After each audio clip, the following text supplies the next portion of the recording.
balcony and deliver my presentation from there, but instead I found myself behind a sort of dirty Norwegian flag and this huge table. And there's this insect that seems to be like buzzing round. Have you seen it? Has anyone seen it? I'm like, is this we saw the drone earlier. Is this the real super tech version of the drone? Really, sort of, getting a bit paranoid around here. But I'll try to be disciplined, and please shut me down if I go over the 10 minutes. I'm just going to talk to you briefly about the 5th of August shutdown activities that coordinated by Black Lives Matter UK on the 5th of August 2016. Just to give you some context, I guess, in the UK at the time, there were people who were seeing Black Lives Matter UK as a copycat organisation, as if, we didn't really have much going on in the UK, so we thought, we'll just copy what's going on in the States. There's some people who were like, what Black Lives Matter UK? Surely there isn't. I didn't realise there was one. And then there were a lot of other people who were saying, what's the big fuss about? We haven't got it nearly as bad as people in the US. So, just shut up. It might not be great for black people in the UK, but it's nothing to really make a big noise about. So that little video that you saw, that was a video that was made by some young people in London. It went absolutely viral.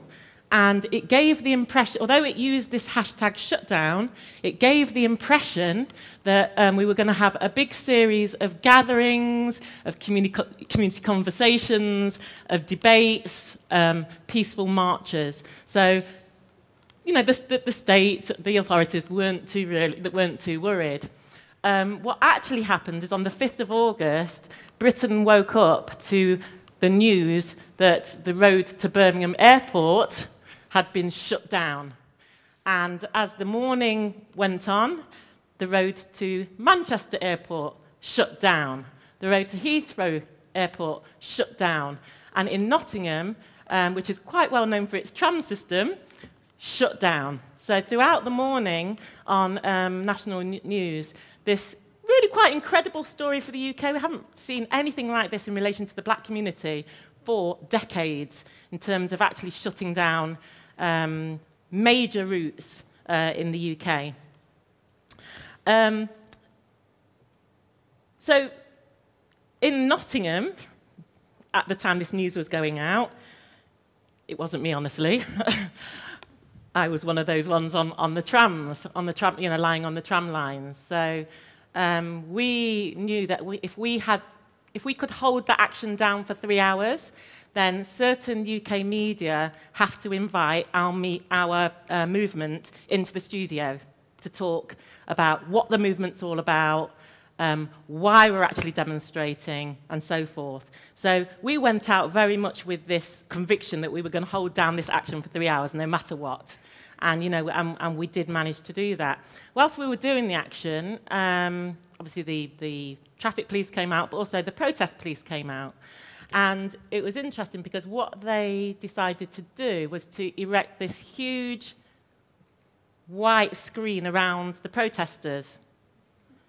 It wasn't transparent, so it could have been transparent because they were saying, it's to protect the public from shrapnel that might go off, because we were sort of connected by these concrete blocks on our arms, which sort of, it enables you to hold down an action longer. And they said it was to protect the public, but actually it was a whitewashing of our protest. There were just 4 black protesters on the tram lines, gridlocking the city centre. They screened us off with these huge white screens. And really, that put, I think, quite a lot of fear into the people watching. Fear. It was supposed to put fear into the activists on the track as well, I guess, although that didn't happen. But, screening off activists so that it's more scary about what might be happening than what actually is happening. And we did get arrested, which was obviously predictable, and we got put into a police cell for 9 hours, something like that.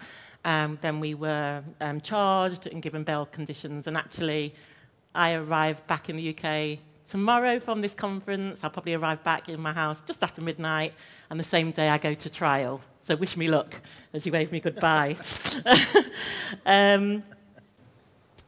Yeah, so I guess I wanted to give you a little bit, because there is some opportunity for questions later, so just give you a little bit about what's happening in terms of Black Lives Matter in the UK. There have been other actions. It's a very beautiful, beautiful struggle that we're involved in the UK. You know, contrary to popular opinion, Black lives are in crisis in the UK.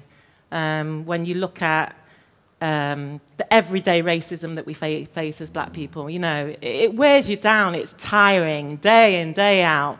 You know, unemployment figures, the figures, you know, in terms of exclusions from schools, day in, day out, day in, day out. There's the border controls affecting, you know, Black people from different migrant communities. And of course, you know, state brutality. But Black Lives Matter is not just about state brutality. It's very crucially about state brutality, but not only about state brutality. And of course, you know, this goes on very much in the UK. Full stop. I'm not going to say it as well as the US. Full stop.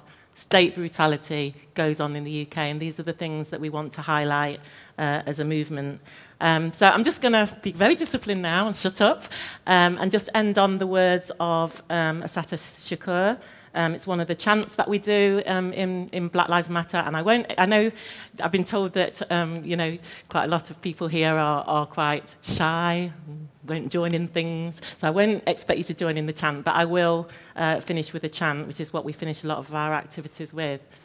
It is a duty to fight for our freedom. I'll start again, sorry. It is our duty to fight for our freedom. It is our duty to win. We must love and protect one another. We have nothing to lose but our chains. Thank you.